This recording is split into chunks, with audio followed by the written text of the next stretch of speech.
But first, the new year has brought record rainfall, deadly flooding, and high winds to Northern California.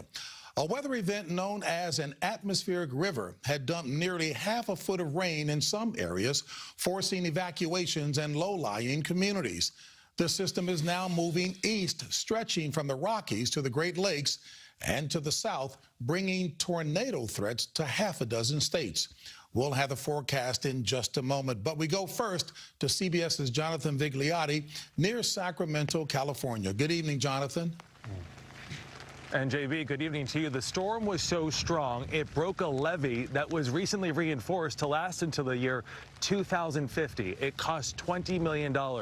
Tonight, this neighborhood looks like a lake. The flooding will likely only grow as it continues to rain. Too much rain in California all at once. Levees were breached, cars stranded, leading to dozens of rescues, several by helicopter.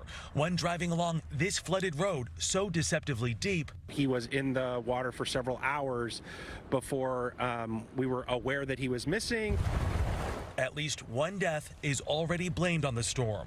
A person was found deceased who had been trying to drive through the water. In Sacramento County, a flood advisory is in place tonight. What went on in your mind as it started to rain and then pour? It was time to evacuate. As soon as it got to the flood stage, I said, I'm out of here.